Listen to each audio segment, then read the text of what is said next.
السلام عليكم ورحمة الله وبركاته، حبايبي في كل مكان، عاملين ايه؟ اللهم صل وسلم وبارك على سيدنا محمد وعلى آله وعلى أصحابه أجمعين. ازيكم؟ عاملين ايه؟ وحشتوني كتير كتير كتير كتير. انا موقفة تصوير بقالي حوالي دلوقتي 4 شهور. تمام. كل الفيديوهات اللي كانت بتنزل دي كانت قديمة، يعني لظروف كده الحمد لله يعني عدت على خير. بس مش قادرة اقول لكم التصوير وحشني جدا والكاميرا وحشتني جدا وانتوا وحشتوني جدا جدا. قلت النهارده نعمل كده حاجه سهله وبسيطه وخفيفه، مش هاخد منها وقت، هنحطها كلها على بعض.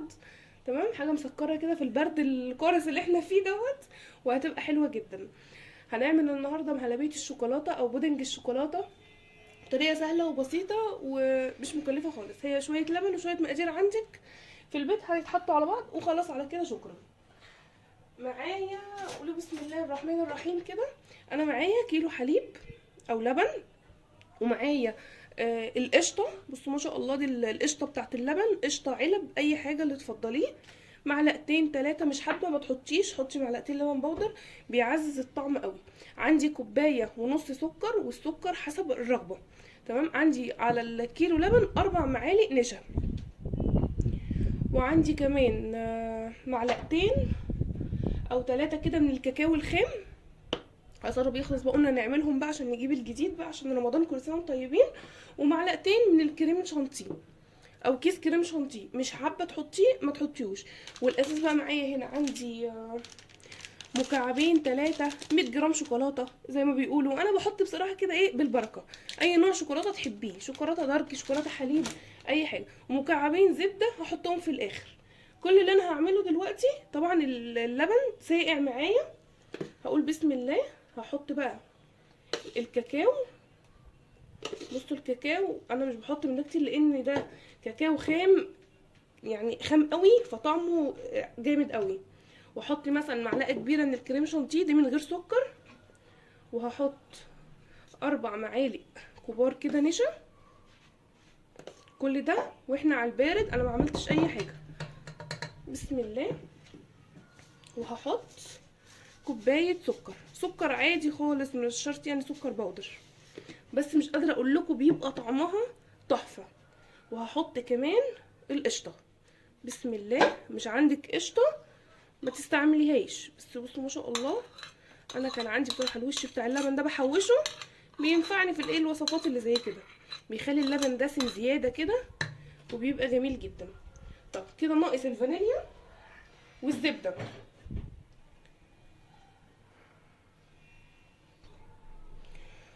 خلاص يا حبايبي، كده ناقص الشوكولاته والفانيليا ومكعبين الزبده، دول هحطهم في الاخر خالص بعد ما اقفل يدوبوا السخونيه. انا دلوقتي وانا لسه قبل ما اطلع على النار او اي حاجه هقول بسم الله. هدوب اللبن مع القشطه مع النشا مع الكريم شانتيه، كله كله كله كله كده لحد ما يبقاش فيه ايه الكاكاو خالص، وكل حاجه تدوب في اللبن السائل. انتوا عارفين النشا مش بتدوب في الحاجه سخنه عشان ما تكلكعش بس معاكي. تمام.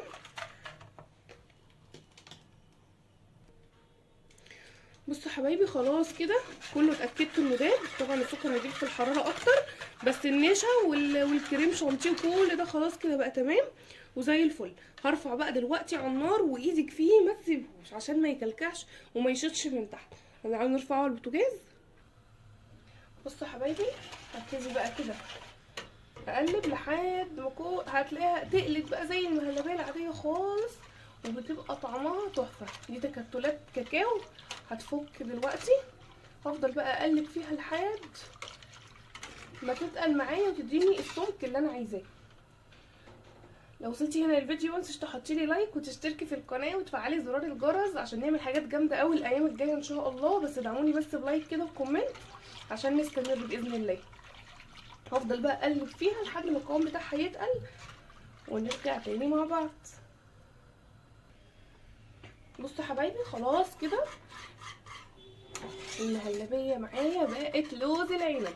بصوا بقت عامله ازاي، ناعمه خالص. بصوا ما شاء الله، القوام بتاعها ربط. طبعا انا حاسه بيها بالمضرب تقل تحت ايدي. في المرحله دي بقى هجيب الزبده،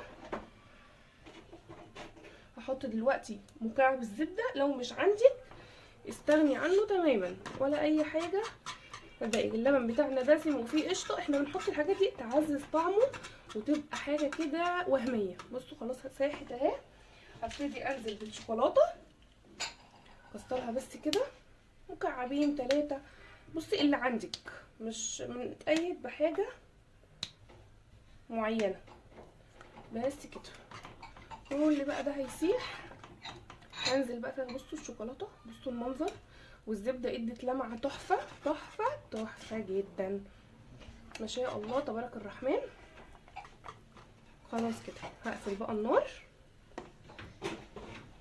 بعد ما قفلت النار هنزل بالفانيليا. انا بحط الفانيليا في الاخر عشان ريحتها ما تروحش من السخونيه، لان هي حاجه عطريه اصلا، هي مش طعم ولا حاجه، هي بتدي بس ايه ريحه حلوه. واصلا الكاكاو مع الشوكولاته مع الزبده مدي ريحه تحفه. بصوا خلاص كده نروح بقى على الكاسات بتاعتنا، على البولات بتاعتنا، اي حاجه بقى عندك عايزه تستعمليها حطيها. بصوا القوام بتاعه ما شاء الله، القوام بتاعه تحفه جدا. يلا بقى نفضيه. بصوا حبايبي خلاص كده، بصوا بقى القوام بتاعه ناعم جدا. بصوا المنظر زي الفل. هبتدي بقى في اي كاسات بولات عندي هقول بسم الله وفضي. طب افضي الكميه كلها ونرجع ايه نظبطها مع بعض. احنا مش هنسيبها كده يعني، اكيد هندلعها. بسم الله. بس حاولي بقى ايه وهي سخنه كده على طول تفضيها. بصوا حبايبي خلاص كده عملوا معايا ال6 بولات الكبيره دولت. بصوا ما شاء الله يعني كبيره حلوه، وعملت معايا ال2 الصغننين دول برضو. تمام كده. طب احنا بقى هيتاكل كده ويبقى زي الفل وطعمه جميل جدا. دخليه التلاجة ساعتين وهيتاكل ويبقى حلو جدا. لكن احنا بقى ايه عايزين ندلعه. هندلعه ازاي بقى؟ عندي هنا كده ايه اوريو، نحطها في النص كده، واحده كده نقسمها على 2، واحده نحطها كامله براحتك خالص. بصي عندك صوص شوكولاته عايزه تحطيه، صوص شوكولاته بيضه، اي حاجه. بس انا ايه بصراحه ده كان عندي، وبصراحه ايه قلت مش هسيبه يعني، تعالى بقى مش جايباه مخصوص يعني، انت كده يبقى تمام وزي الفل. عندي بقى شويه كريسب بقى كده ايه، نحط ابيض ولا نحط ذهبي؟ انتوا ايه رايكم؟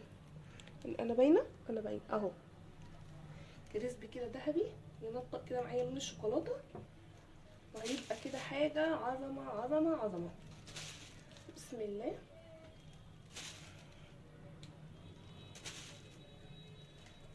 متنسوش تحطوا لايك بقى وتشتركوا في القناه وتشجعوني كده عشان ايه ارجع استمر كده باذن الله بدعمكم. خلاص كده انا مش عايزه ازود ولا افور كده، تمام وزي الفل. ممكن احط كمان كريسب شوكولاته يا جماعه، الحاجات دي اضافات بس، مش عايزه تحطيها ما تحطهاش. زي ما قلت لكم الاول انا كنت بجيب الحاجات دي كده ايه شويه صغننه كده تدي شكل وخلاص.